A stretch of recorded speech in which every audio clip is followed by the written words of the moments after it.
Hey, what's up you guys? My name's Rugge. Welcome back to my YouTube channel. Today's video is finally the long-awaited Sulcata Tortoise enclosure setup. So a recap in case any of you guys missed all that has happened. You might be confused if you aren't aware that I am now the proud owner of a Sulcata Tortoise. I was just walking in an apartment complex, found a Sulcata Tortoise outside, and this was a couple months ago. Since then, she has been living in my bathtub upstairs in the bathroom that we don't really use because I don't have anywhere else that would appropriately house a Sulcata tortoise. Even the bathtub wasn't really that appropriate, if we're being completely honest with ourselves, but it was really all I had, the safest place I had for a tortoise that was also somewhat big, kind of. You know, I did try to find the owners, still technically open to someone coming out and saying it's their Sulcata tortoise, but I don't, like, at this point, really, I'm not going to find the owners. Like, let's just be completely honest with ourselves. So for now, I am keeping this tortoise. Probably not forever because I'm sure it will outgrow me and I'm not going to be able to keep it forever. But for now, we are keeping her, and I set up an enclosure that I think is going to suffice for a little while. She will definitely outgrow it, but hopefully it suffices for a little bit. Basically, I ended up deciding to go with a Zen habitat. Now, I've worked with Zen habitats before. They send me enclosures, and I actually really like their enclosures. They're just really easy to put together. What I also really love is how customizable they are in a way, because what I ended up doing is I got two of their 4x2x2 enclosures, and then I got one of their connectors, which they have that you can use to connect the enclosures together.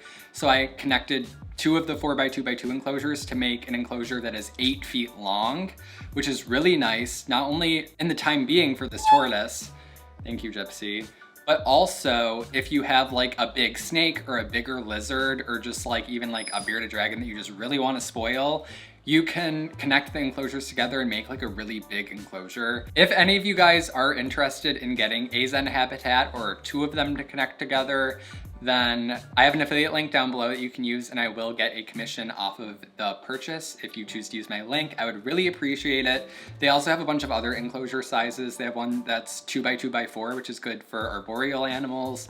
They have one that's 2x2x2, and yeah, they just have a bunch of different sizes. So my affiliate link will be in the description below. So if you do plan on getting a Zen habitat, I would just really appreciate it if you use my link. It would help me a ton. And yeah, let's get into setting up this tortoise enclosure. So as I mentioned,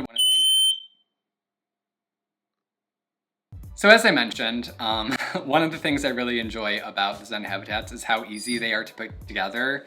Like a lot of other enclosures that you buy online for reptiles, if they come disassembled, you usually have to screw a bunch of parts together, and it comes with like 100 screws or something, you know?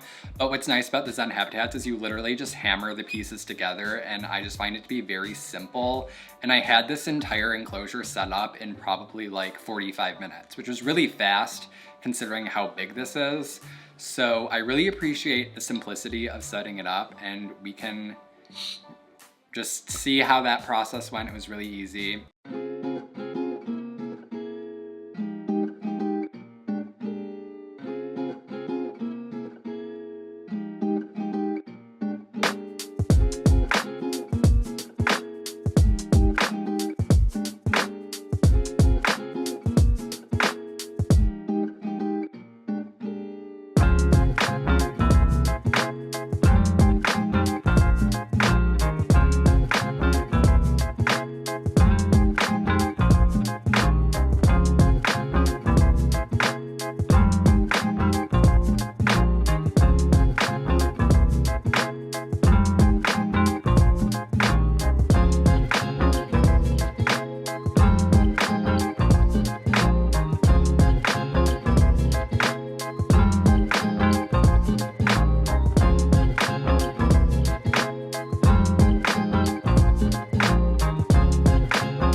Just to give you guys an idea of how big this thing is.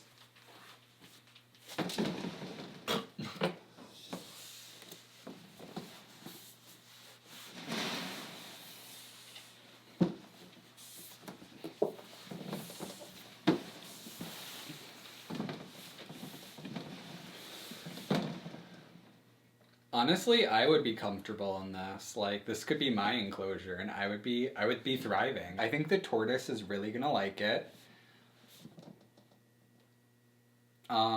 Yeah. This is a lot bigger than I actually expected it to be. Like, obviously I knew the dimensions, but it looks a lot bigger in real life than I imagined. And I think that this is gonna be definitely a really good upgrade from my bathtub for this tortoise. So I hope that she enjoys it.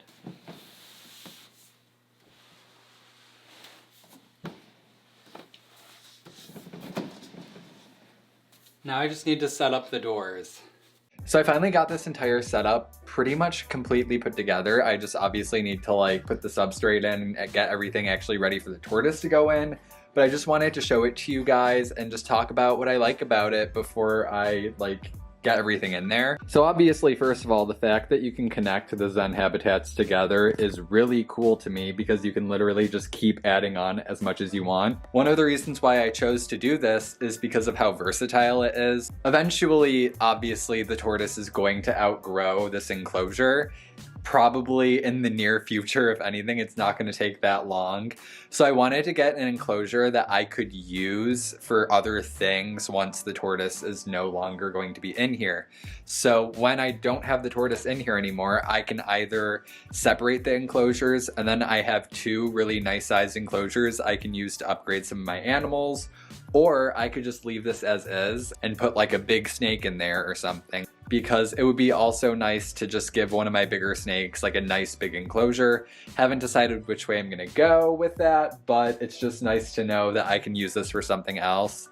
And it's really versatile and I have options as far as what I can actually do with this. Doors just slide open and close like that.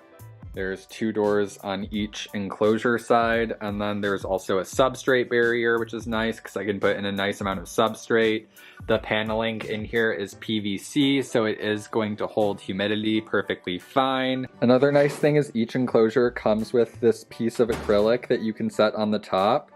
And this is going to help cover a bunch of the mesh and hold humidity if needed. Obviously it's optional, but I do have one here on this side and I also have another one on this side.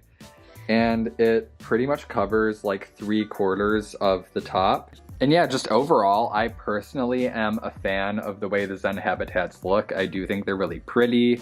I enjoy how easy it was to put together because all the pieces just hammer together. What's also really nice is this enclosure is really lightweight because all of the materials are pretty light. Once again, if you guys would like to get a Zen habitat, they come in a ton of different sizes. Feel free to use my affiliate link down in the description below. And then that leads us to where we are now. So I, set up the enclosure. It is pretty much done, so we can go check it out. So here we have the full setup, and she has been living in here for a few days, so she's already made a bit of a mess in there, which is completely fine. I live to serve you, so it's okay. I'll probably just clean it up eventually, but casually dragged hay all over the place. So there she is, basking. She's very cute.